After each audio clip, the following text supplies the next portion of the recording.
안녕하세요. 저는 서울에 사는 55세 김미숙이라고 합니다. 이렇게 사연을 적게 될 줄은 몰랐습니다.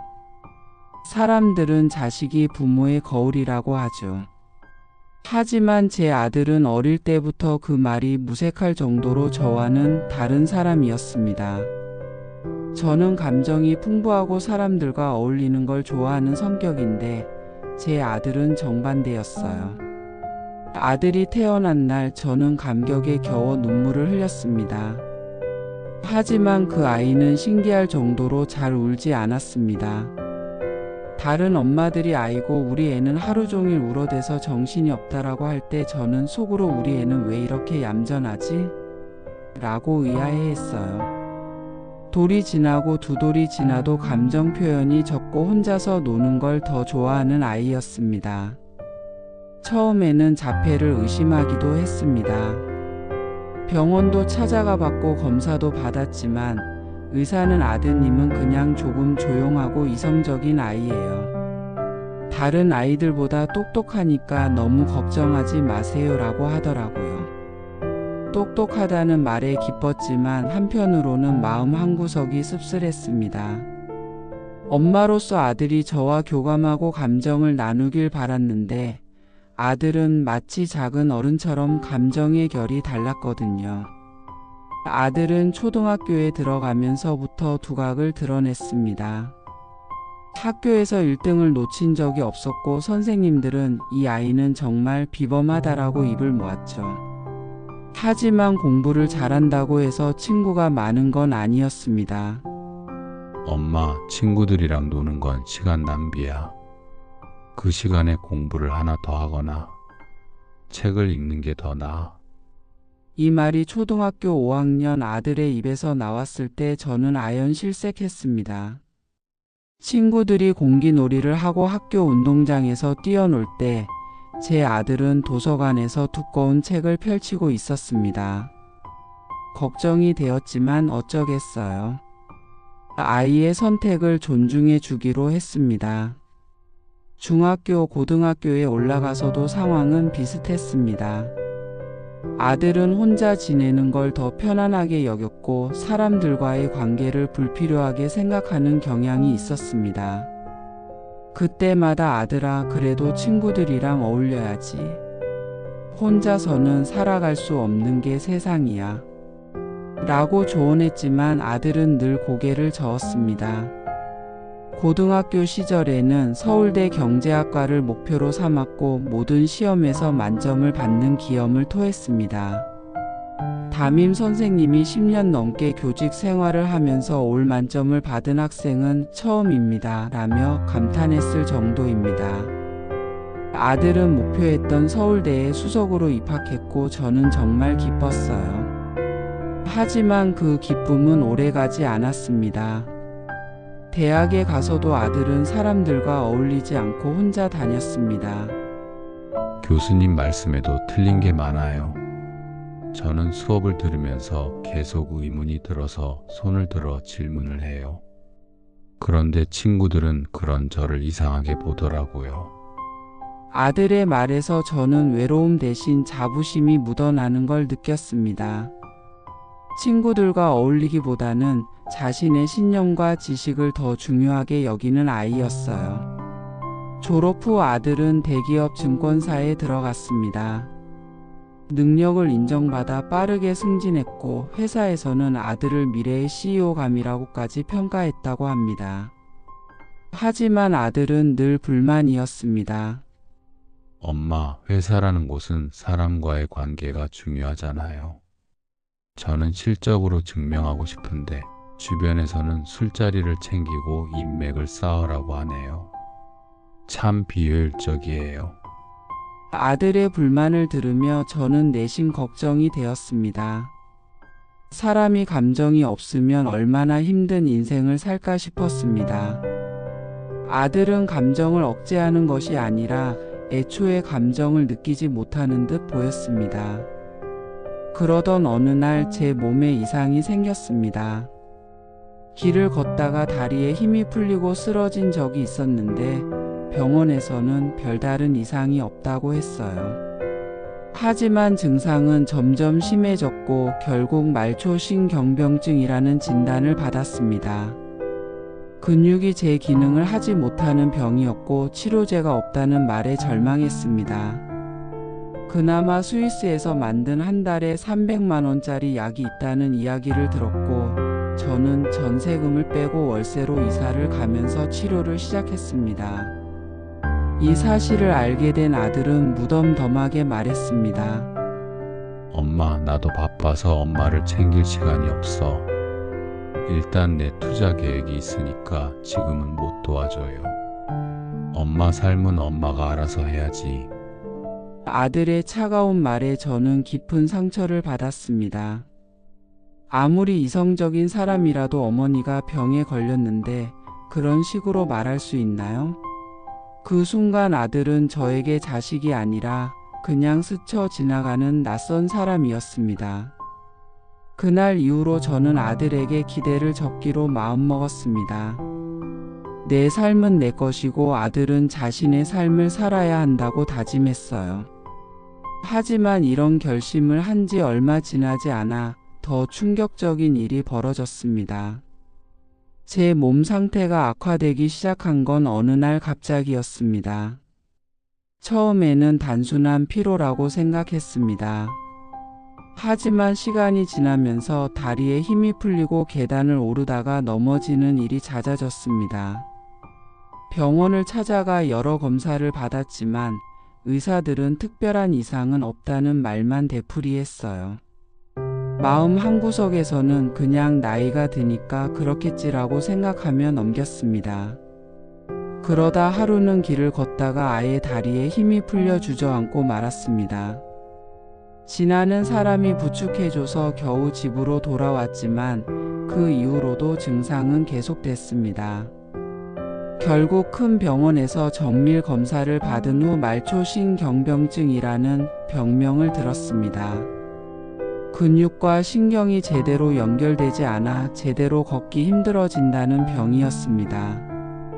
무엇보다 충격적이었던 건 확실한 치료법이 없다는 사실이었습니다. 그나마 희망이었던 건 스위스에서 개발된 한 약이 있다는 것이었습니다. 그 약을 먹으면 증상이 조금이나마 완화될 수 있다는데 문제는 한 달에 약값만 300만 원이 넘는다는 것이었어요. 저는 고민 끝에 오랫동안 살아왔던 전세집을 정리하고 작은 월세집으로 이사했습니다. 그렇게 해서 마련한 돈으로 치료를 시작했죠. 이 사실을 알게 된 아들은 그저 담담하게 이렇게 말했습니다. 엄마, 나도 바빠서 엄마. 신경 쓸 시간이 없어. 일단 내가 투자할 계획이 있어서 돈이 들어가니까 지금은 못 도와줘요. 순간 길을 의심했습니다. 아들, 엄마가 병에 걸렸다는데 그게 할 말이야? 하지만 아들은 단호했습니다. 엄마도 이제 나이가 있으시잖아요. 엄마 몸은 엄마가 챙기셔야죠. 저도 제 삶이 바빠요. 그 말에 저는 큰 상처를 받았습니다. 자식이 부모에게 병원비가 없어서 월세로 이사까지 했다고 하면 보통은 어떻게든 돕겠다고 나서는 게 정상 아닐까요? 그런데 제 아들은 전혀 그런 기색이 없었어요. 그 사건 이후로 저는 아들에게 마음을 접었습니다. 내 몸은 내가 챙긴다고 다짐했죠. 하지만 그 결심이 무색하게도 더 큰 충격적인 사건이 일어나고 말았습니다. 어느 날 아들이 저를 찾아와 이렇게 말했습니다. 엄마, 등산이나 한번 가요. 가을인데. 바람도 쐬고 기분 전환도 할 겸. 이상하게 느껴졌습니다. 감정 표현이 거의 없는 아들이 갑자기 등산을 가자고 하다니. 게다가 저는 걷는 것조차 힘든데 말입니다. 아들아, 엄마는 몸이 아파서 등산은 무리야. 그냥 공원에 가서 산책하는 게 더 나을 것 같은데. 하지만 아들은 꼭 산에 가야 한다며 저를 설득했습니다. 엄마, 중요한 일이라서 그래요. 제가 다 도와드릴게요. 결국 저는 아들의 끈질긴 설득에 못 이겨 함께 산에 오르게 되었습니다. 처음에는 나름대로 상쾌한 기분이 들었습니다. 하지만 산을 오를수록 다리가 떨리고 숨이 차기 시작했어요. 정상에 거의 다다랐을 때 저는 힘이 들어서 앉아 쉬고 싶다고 말했습니다. 그때 아들이 저를 보며 무표정하게 말했습니다. 엄마, 솔직히 말씀드릴게요.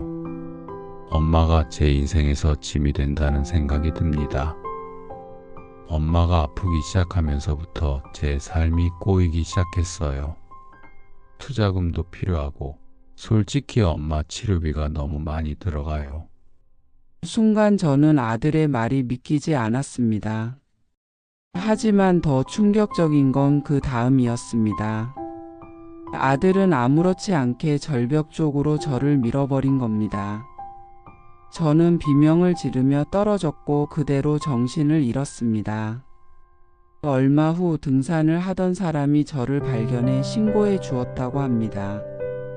다행히 목숨은 건졌지만 저는 여러 군데 골절을 입고 의식이 없는 상태로 5개월을 병원에서 누워 있었습니다. 의식을 찾았을 때 저는 눈만 깜빡일 수 있는 상태였습니다. 몸이 전혀 움직이지 않았죠. 하지만 저는 아들이 저를 절벽에서 밀었다는 사실을 반드시 경찰에 말해야 한다는 생각뿐이었습니다. 그러던 어느 날 아들이 병실에 찾아왔습니다. 엄마, 왜 이렇게 저를 힘들게 하세요?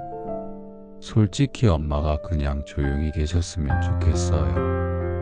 그러더니 아들은 제 산소 호흡기를 조용히 떼기 시작했습니다. 순간적으로 저는 온 힘을 다해 눈을 부릅뜨고 아들을 노려보았습니다.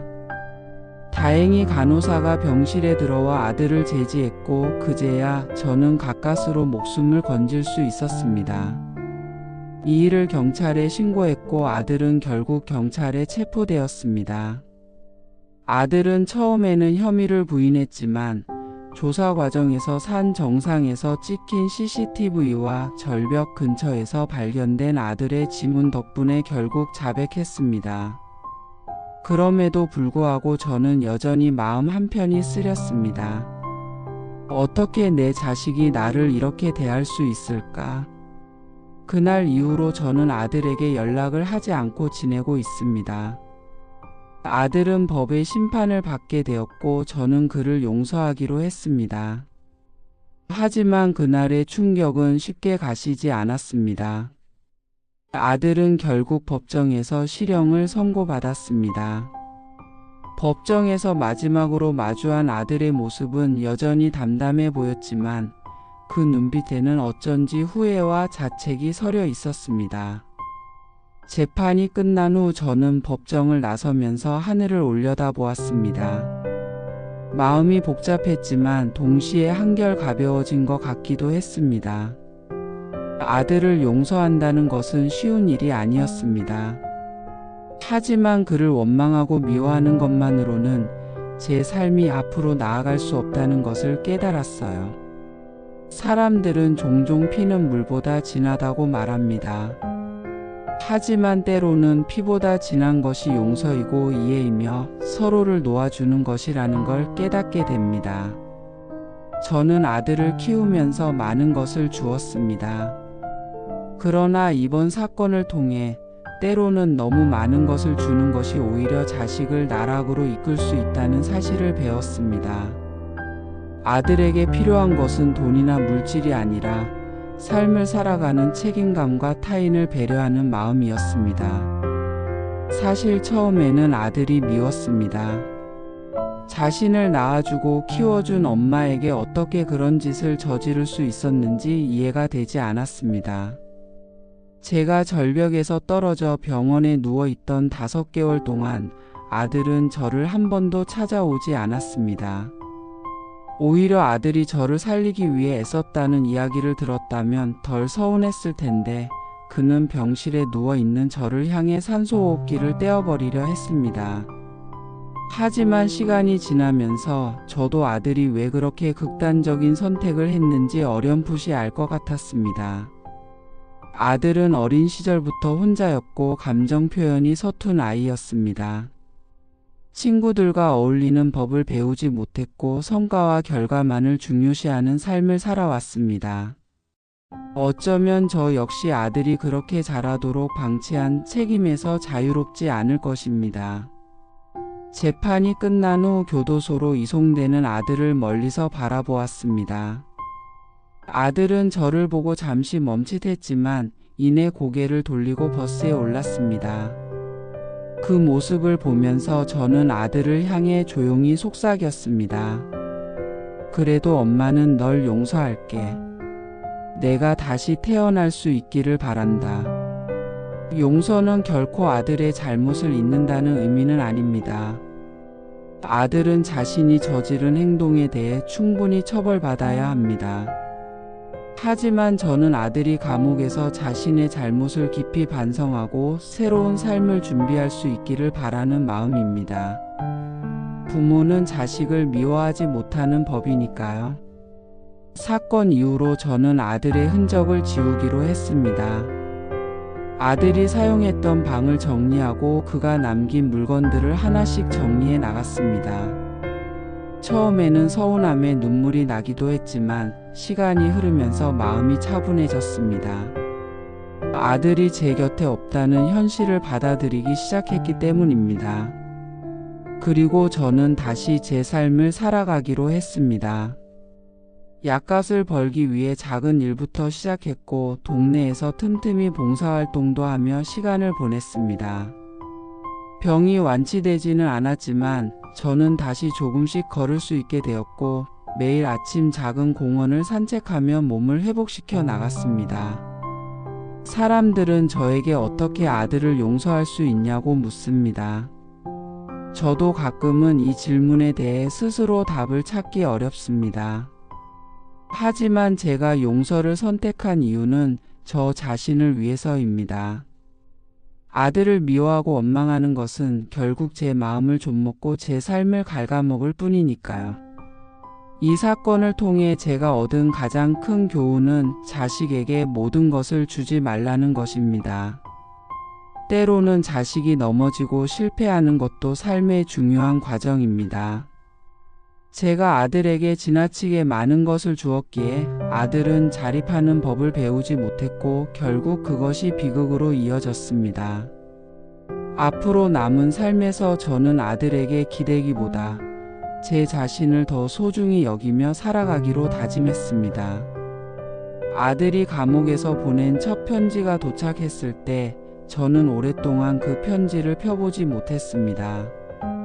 하지만 용기를 내어 편지를 읽어보니 아들은 짧은 문장으로 이렇게 적고 있었습니다. 엄마 죄송합니다. 그리고 고맙습니다. 그 짧은 문장을 읽고 저는 눈물을 흘렸습니다. 그리고 아들의 편지를 책상 서랍 깊숙이 넣어두었습니다. 언젠가 아들이 출소했을 때 이 편지를 다시 보여주며 우리가 어떤 과정을 겪었는지 함께 이야기할 날이 오기를 바라는 마음으로 말입니다. 아들이 없는 집은 적막하지만 저는 이 적막함 속에서 평온을 찾았습니다. 매일 아침 일어나 커피를 마시며 작은 기쁨을 느끼고 건강을 위해 운동을 하며 하루하루를 보내고 있습니다. 더 이상 아들에게 의지하지 않고 제 삶을 온전히 제 것으로 만들어가고 있는 것이죠. 저는 믿습니다. 언젠가는 아들도 깨달을 날이 올 것입니다. 그리고 그때는 아들이 진심으로 자신의 잘못을 뉘우치고 새로운 길을 걸어갈 수 있을 것입니다. 그 길을 가는 동안 저는 멀리서나마 아들을 응원할 것입니다. 이 이야기를 통해 같은 경험을 겪고 있는 부모님들이 조금이라도 위로받기를 바랍니다. 자식이 부모를 실망시키는 일은 많지만 그 실망 속에서도 우리는 희망을 찾아야 합니다. 그리고 무엇보다 중요한 것은 부모도 자신의 삶을 소중히 여기고 행복을 추구해야 한다는 것입니다. 끝으로 저는 남은 생을 평온하게 살아가기로 했습니다. 아들이 없는 삶은 아쉽지만 저는 여전히 제 자신을 사랑하며 살아갈 것입니다. 그리고 그 길에서 만나는 작은 행복들을 소중히 여길 것입니다.